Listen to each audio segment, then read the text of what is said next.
Et non, je suis pas devenu fou. La France sortira des poules. Alors pourquoi j'ai dit ça? Bien sûr, la France a une très grosse équipe, on le sait tous. Très gros joueurs partout, à toutes les lignes. Un bloc très solide, très compact. Ça donne une impression que tu peux jamais vraiment les bouger. Mais encore une fois, les gars, ça, c'est ça le football. Et cette question, je me la pose parce que j'ai peur qu'il y ait un excès de confiance qui se soit installé au niveau de l'équipe de France et puis de tout ce qui entoure l'équipe de France. Toutes les personnes sont en train aujourd'hui de dire on gagne l'Euro.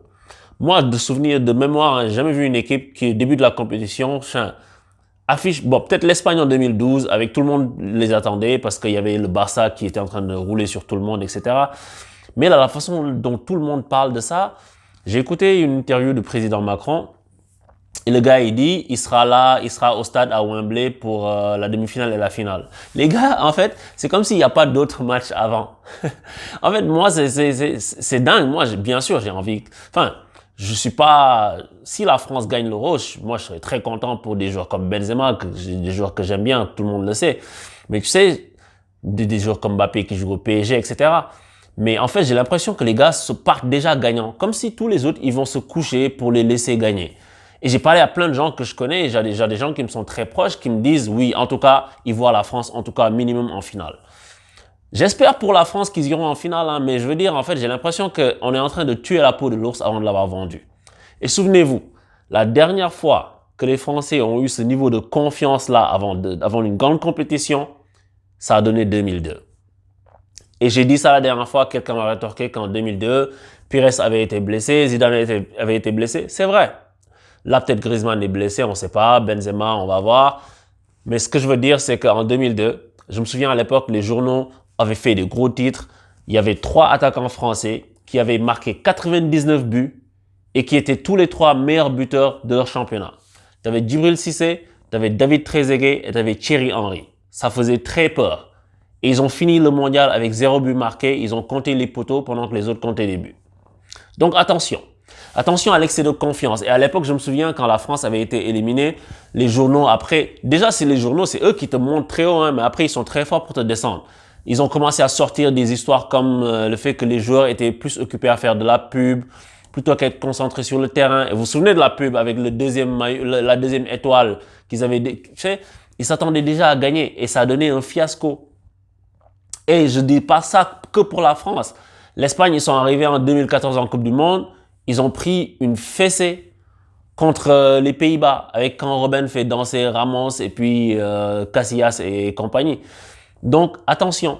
Des fois, en fait, c'est difficile quand tu es tenant du titre de quelque chose, que ce soit la Coupe du Monde ou l'Euro, de venir et puis de rentrer comme ça et de faire une très grosse compétition et de la gagner. C'est vraiment difficile. C'est pas facile, les gars. L'Euro, c'est une compétition super dure. L'Argentine a connu l'expérience en 90, ils arrivent, ils sont champions du monde, ils ont Diego, ils tombent sur le Cameroun 1-0. La France, pareil, ils arrivent, ils tombent sur une très grande équipe, hein, un peu de chauvinisme, 1-0. C'est pas les seuls. Donc je dis juste attention. Et là, j'ai vu une déclaration de coach Courbis qui se fâche justement, qui dit que tout le monde en France doit la fermer parce qu'on va se faire détester, on va faire en sorte que les autres vont être super motivés contre nous, etc. Et il n'y a pas plus chauvin que coach Courbis. Donc si lui-même il dit ça, c'est que lui, il a été entraîneur, il a été dans un vestiaire et il sait en fait ce que ça peut faire comme motivation pour les adversaires. Parce que vous entendez souvent l'histoire des entraîneurs qui viennent et qui mettent dans le vestiaire un gros encadré de la déclaration de l'adversaire. Tout le monde fait ça. Bernard Tapie faisait ça. Mourinho faisait ça. Tous les entraîneurs font ça. Coach Courbis lui aussi faisait ça. Donc il sait que par exemple si tu lis une interview où le président de la République française dit moi j'attends d'aller en finale et en demi-finale, je l'ai promis aux joueurs pour venir au stade. Tu rencontres l'Allemagne ou machin, ils vont mettre ça en gros dans leur vestiaire. Leur entraîneur va leur dire, les mecs disent qu'ils vont marcher dessus comme en 45 pour aller... tu sais pas ce qu'ils vont leur dire, tu vois. Et c'est juste ça mon point de dire, est-ce que la France sortira des poules? Bien sûr que c'est carré, bien sûr que c'est provocateur de dire ça, tu sais. Mais ce que je veux dire, c'est attention. Attention parce que le football, c'est match... tu sais, là, la fameuse expression, on y va match après match, c'est exactement ça. Il suffit que l'adversaire soit plus près que toi, soit plus motivé que toi le jour J, alors que toi, tu t'es vu trop beau pour que tu te fasses mettre des bâtons dans les roues. Et de là, on voit, il y a des petites tensions qui émergent.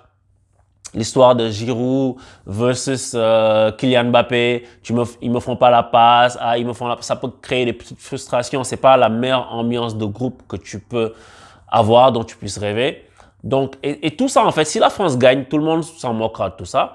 Mais si jamais la France ne gagne pas, toutes ces histoires-là vont ressortir et ça va être très difficile de reconstruire derrière. Et donc, je trouve que les Français sont en train de se mettre une pression supplémentaire. En général, c'est l'Angleterre qui fait ça. L'Angleterre, avant chaque grande compétition, ils sortent une polémique contre un de leurs joueurs. Ils sont très forts pour ça. Cette année, j'en ai pas encore entendu. Mais c'est ça. En tout cas, j'ai hâte de voir cette compétition comme vous tous. Juste, mon message, c'est attention les Français. Bon courage pour la compétition. J'espère qu'on verra tous un grand taureau. Que Benzema sera rétabli pour jouer contre l'Allemagne et qu'on verra de très beaux matchs. Un très grand Cristiano, je l'espère, pour sa dernière grosse compétition. Et je vous dis à bientôt donc sur 11 pour tous pour parler de tous ces matchs-là. Ciao!